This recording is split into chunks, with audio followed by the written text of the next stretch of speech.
Let's say 20, 30, 40, 50 years from now, how do you want people to remember Kiss? We'll be on tour.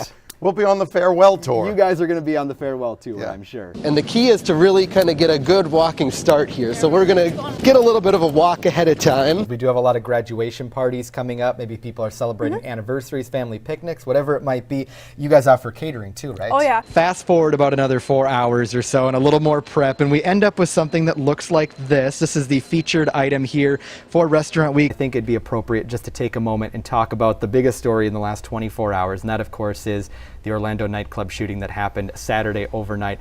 Let me just first get your reaction.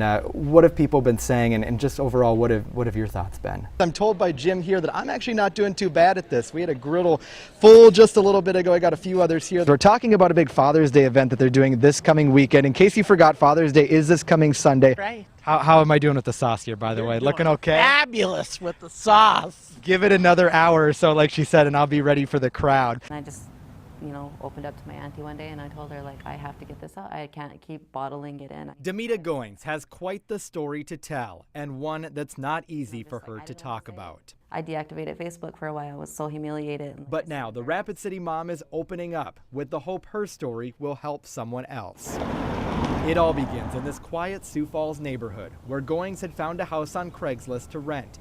Everything about it was perfect, including its proximity to Sanford Children's Hospital, where Demita's son could easily receive treatment for an illness. We used to go to Colorado, and that was just too much. The promise: pay a deposit, first month's rent, and it's a done deal. But we started going to send the money, and I just had this bad feeling. $950 later, she got the lease. I'll make sure you get the keys tomorrow morning.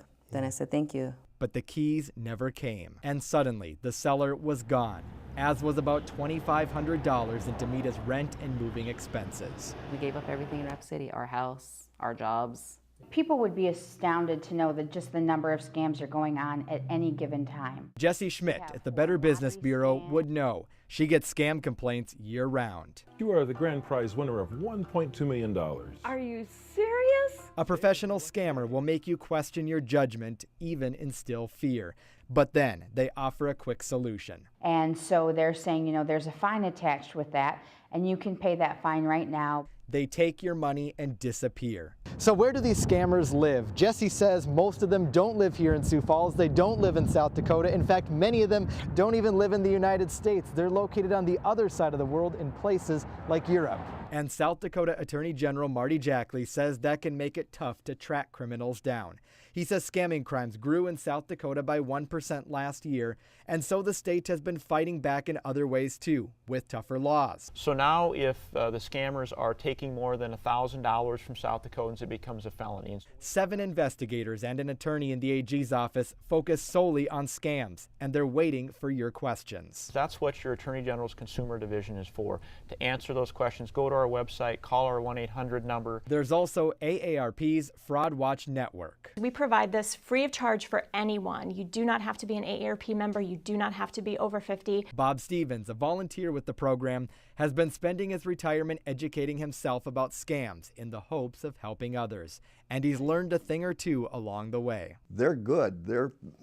That's their living. That's how they're making their money. And in the end, that's what happened to Demita. But now she's moving past it. I still hurt. I want to cry, but I just turn those tears to strength now. And if there's anything to take away from her story, it's this simple thought. Watch out for people. They stole your dreams. They might be gone forever, or you're going to live with the guilt. But it's not your fault. Now, after taking some time to get back on her feet, Demita is hoping to move to Sioux Falls this summer. We mentioned a lot of organizations that have a lot of good resources, and if you missed any of them, we've got links for you on KDLT.com. This is the start of something that's going to be big. Piece by piece, wire by wire. 14-inch panels filled with LED lights multiply and quickly become mega screens. Yeah, this is something they might start seeing more of. And as Jay Parker, Daktronics Vice President for Sports and Entertainment, showed us, all that magic happens right here at headquarters in Brookings. So LEDs have been around for about 15 years, and that's allowed us to do video displays. So 15 years ago, we got into video displays. The company, first known for its scoreboards when it started 40 years ago, has also become a key player when it comes to video displays. 26 NFL stadiums have at least one screen made by Daktronics, including University of Phoenix Stadium in Glendale, where the Super Bowl will be played. This last season, they did an upgrade, and it was to have a better experience for the fans. Building something like this all begins with a small module. 14 inches and filled with several LED lights, those modules are placed inside an aluminum cabinet with other modules. And then, much like a game of Legos, those cabinets are delivered and stacked, one on top of the other, until you get a screen like this.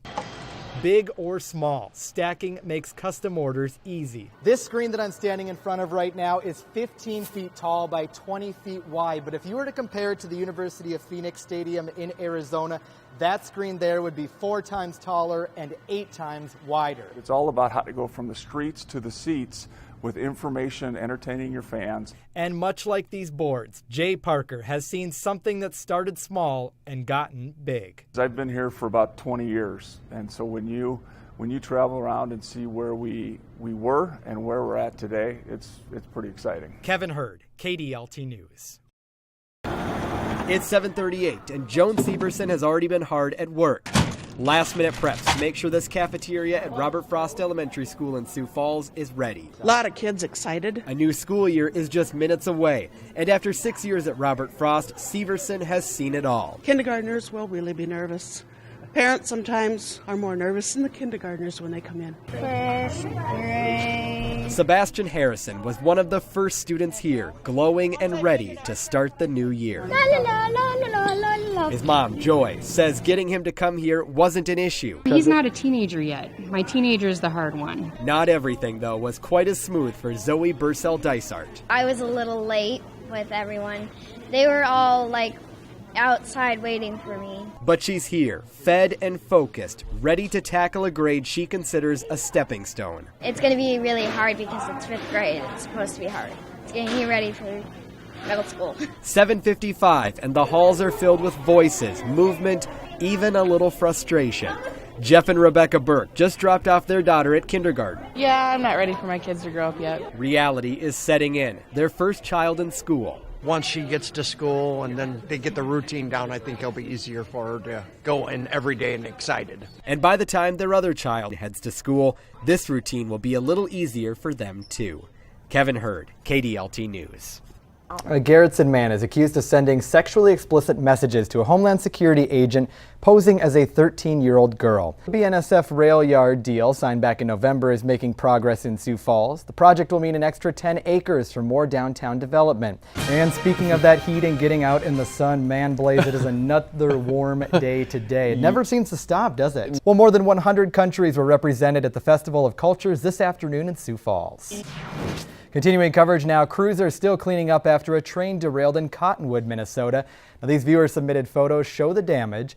The BNSF train derailed last night. It was heading toward Wilmer, Minnesota and tipped around 6:30.